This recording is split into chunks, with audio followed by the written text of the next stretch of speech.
All right, everybody. So today we are looking at the word personification before we start with the other part. And actually, we could go back to that part and come back to this.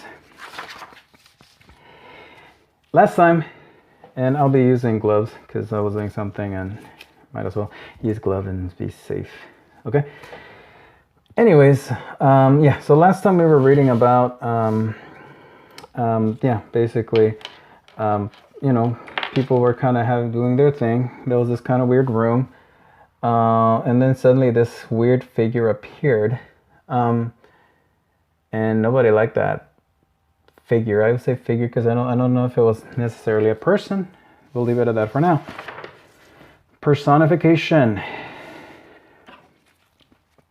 And that is when you give,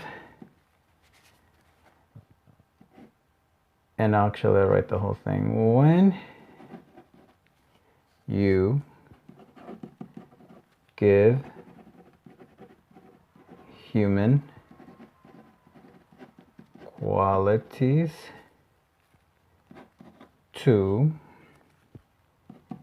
inanimate objects, ideas, or animals. Okay, so you gotta think, we are humans, what things can we do? There are things that we could do that other things can't do. So, for example, we humans, we think, and I think we went over something like this before with dehumanization. So what makes us human? Things that we humans could do. We think, we can talk. So several things like that we can do, and that other beings can't do like we can. You can think, we can talk, or to the level that we are, that we can think, we can talk, we can sing, let's say. So things like that, right? So if I say something like, and people make this mistake, it's not a mistake, it's just people will say it like this, but for example, somebody says, the bird was singing. That's a personification because you're giving the bird, making it as if it's a person, if it's a human being, you're giving it human qualities. Birds don't sing. To sing, you have to speak. You're speaking, following a tune. So what birds actually do is they chirp. Okay? But again, this is completely okay. There's nothing wrong with this. It's just personification. It's a figurative language, and that's completely okay. If I say, and again, this is for an animal. If I say, and I should make this a complete sentence. The computer was thinking. Again, that's personification. I'm making it as if the computer is a person. Okay, I'm personifying the computer. So again, the computer doesn't think; it's just processing. The computer is processing information. But again, this is completely okay. It's just personification. So that's all it is. Okay, now keep that in mind for what we're going to be reading. Okay. All right. So we continue. All right. We're right here. In an assembly of phantasms such as I have painted, it may well be supposed that no ordinary appearance could have excited such sensation. In truth, the masquerade license of the night was nearly unlimited, but the figure in question had out-Heroded Herod, and gone beyond the bounds of even the prince's indefinite decorum. Okay?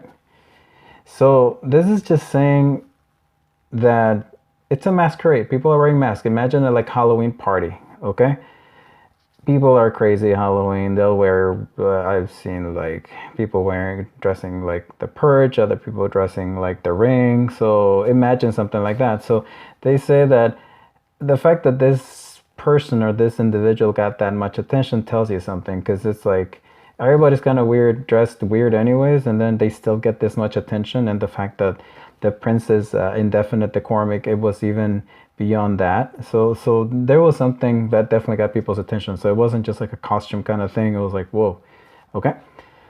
There are chords in the hearts of the most reckless which cannot be touched without emotion. Even with the utterly lost, to whom life and death are equally just, there are matters of which jest can be made, at which no jest can be made. The whole company indeed seemed now deeply to feel that in costume and bearing of the stranger neither wit nor propriety existed. So pretty much, even because again, these people are, some, it says there's some people who care, some people don't, who care, and there's others who don't. In this situation, even those who usually wouldn't care or pay attention were kind of like, oh, it's kind of weird. Okay. The figure was a tall and gaunt, and shrouded from head to foot in the habiliments of the grave. Okay. And I do want to go back to that word. It is one of the words that they gave us. It's even in, I'm guessing habiliment is like dress or something that people wear. Yeah, clothing. I see it now. Clothing. Okay. So kind of figured from the context, but I just wanted to make sure. So the figure, so this is that weird figure, that weird person. They're tall, gaunt, and shrouded from head to foot. So from head to foot, they're dressed, they have clothing of the grave. Okay, so they look like maybe almost like death or something like that. So that scares people. Okay, the mask which concealed the visage was made so nearly to resemble the countenance, remember, so that says that word before, the face of a stiffened corpse, that the closest scrutiny must have had difficulty in detecting the cheat. So it looked like death. It looked like a dead person, basically. Okay, so you guys know how our bodies decompose, and I guess the best way to look at it is, if you guys go around Halloween time, there's people who will dress like skulls and stuff like that, and like a, so this basically looks like a corpse. And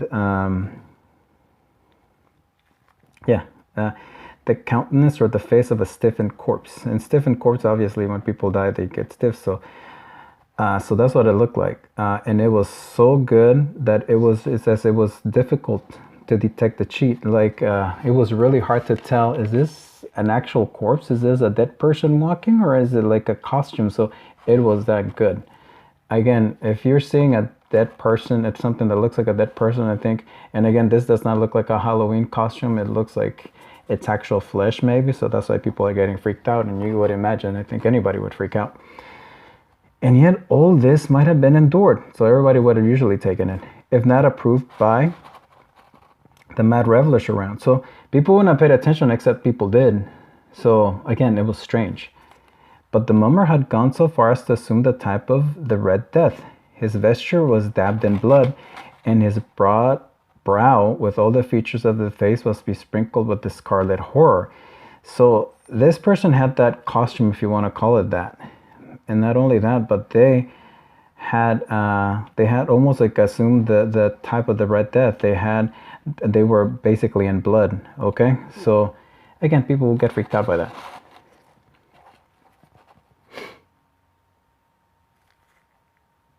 Let me make sure this is focused, because I don't know why phone's doing that. All right, that's better.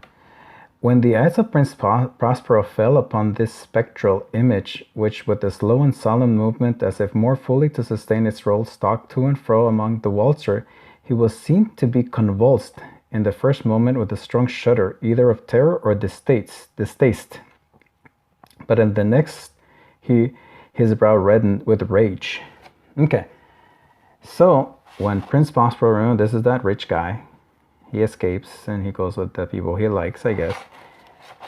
When he first saw this, and spectral is another word for ghost. The specter is another word for ghost. And this is just like saying ghostly, spectral, ghostly image. So when Prince Prospero saw this ghostly image, which was a sullen movement, which was, again, you could almost like, it's just almost like, if you guys think about like how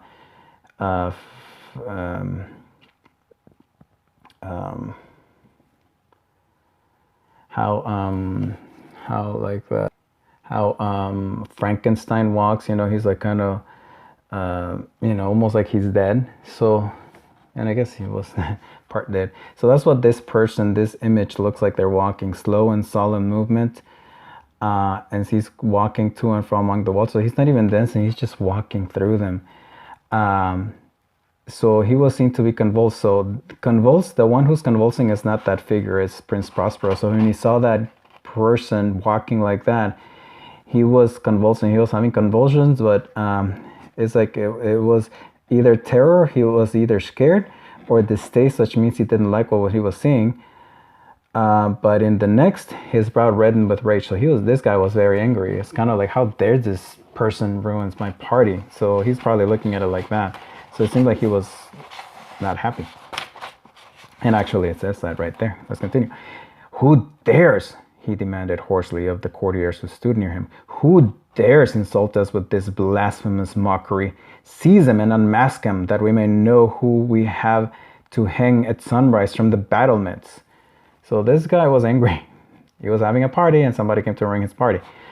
He's not happy, okay?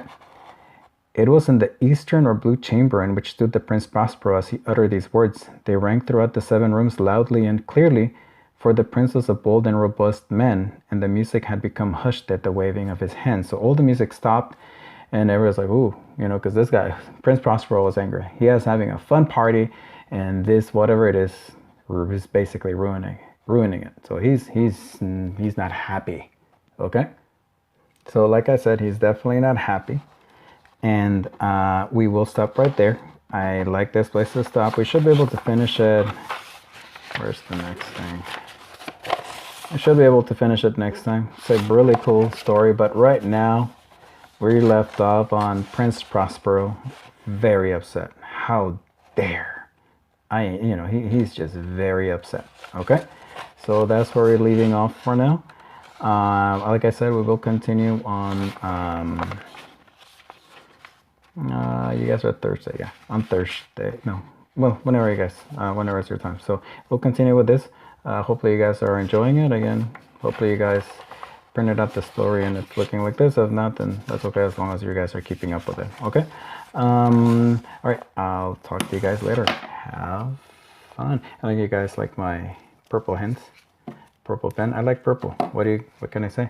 Have to be safe. Wear a mask and gloves. There you go. Talk to you guys later.